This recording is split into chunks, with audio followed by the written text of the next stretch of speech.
എന്തിനാ 10 പൊറോട്ടയും 3 ബീഫ് ഫ്രൈയും കഴിക്കാനാ? പൈസ ഒന്നുമില്ല ടൈമില്, എന്നാലും നോക്ക പറഞ്ഞല്ലേ. പേഴ്സിൽ എന്തെങ്കിലും ഉണ്ടോന്ന് വെച്ചിട്ട് പേഴ്സ് തുറന്ന് നോക്കുമ്പോഴത്തേക്ക് അതിൻ്റെ അകത്ത് കടലാസ് മാത്രം. ഇനി എന്ത് ചെയ്യുന്ന ആലോചിച്ചുകൊണ്ടിരിക്കുമ്പോൾ അച്ഛൻ്റെ കാര്യം ഓർമ്മന്നേ. അച്ഛനാണെങ്കിൽ പെൻഷനും കിട്ടി. പെൻഷൻ കിട്ടിയ സ്ഥിതിക്ക് ഒരു 10-300 മുക്കാന്ന് ഞാൻ വിചാരിച്ച്. എന്തായാലും പൈസ കിട്ടുന്നില്ല ഉറപ്പില് പോയി തപ്പിയതാ. അതിൻ്റെ അകത്ത് ആകെ ഉണ്ടായത് വെറും 10 റുപ്യ. എന്റെ ഭാഗത്തും തെറ്റുണ്ട്. എനിക്ക് സങ്കടം തോന്നിട്ട് ഒരു 10 റുപ്യ തിരിച്ച് അതിൻ്റെ അകത്ത് കിട്ടുകൊടുത്തുട്ടാ. എന്നാലും എനിക്കൊരു ചെറിയൊരു ഡൗട്ട്. കട്ടിലൊന്ന് വെറുതെ ഒന്ന് പൊക്കി നോക്കിയതാ, ദേ കിടക്കണ പൈസ.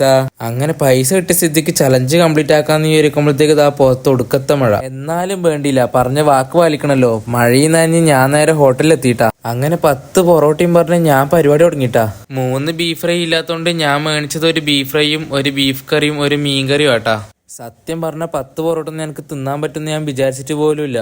ഞാൻ പോയത് ഉച്ചക്കായോണ്ട് തന്നെ രാവിലെ ഒന്നും തിന്നാത്തോണ്ടും എനിക്ക് നല്ല രീതിക്ക് വിശപ്പുണ്ടായിനി. ഏകദേശം ഒരു 8 പൊറോട്ട ആയപ്പോഴത്തേക്കും എനിക്ക് ഫുള്ള് മന്ദതിയാവാൻ തുടങ്ങിട്ടാ. പറഞ്ഞതുപോലെ 3 ബീഫ് ഫ്രൈ കിട്ടിയിട്ടില്ലെങ്കിലും 10 പൊറോട്ട ഞാൻ കൃത്യമായിട്ട് തിന്നു തീർത്തിനിട്ടാ. ഇത് തിന്നു തീർന്നപ്പോഴത്തേക്ക് ഏകദേശം ഞാൻ കുഴഞ്ഞു പോകാനായിട്ടാ. ഞാൻ മുമ്പിൽ 8 പൊറോട്ട വരെ തിന്നിട്ടുണ്ട് കേട്ടാ. പക്ഷെ ആദ്യമായിട്ടാന്ന് 10 പൊറോട്ട തിന്ന്. ഏകദേശം എന്റെ കാര്യത്തിലൊരു തീരുമാനം ആയിനു. അങ്ങനെ പൈസ എല്ലാം കൊടുത്ത് പൈസ കുറയാവുന്നട്ടാ ഞാൻ വിചാരിച്ചിനി. പക്ഷെ ചെറിയ പൈസ ആയിട്ടില്ലേ. അപ്പൊ പറഞ്ഞ പോലെ തന്നെ ഞാൻ ചലഞ്ച് കംപ്ലീറ്റ് ചെയ്തിട്ടുണ്ട് കേട്ടാ. വീഡിയോ ഇഷ്ടപ്പെട്ട ഫോളോ ചെയ്യാൻ മറക്കല്ലേ. അപ്പൊ ശരി, വെറുതെ നിങ്ങളെ വെറുപ്പിക്കുന്നില്ല.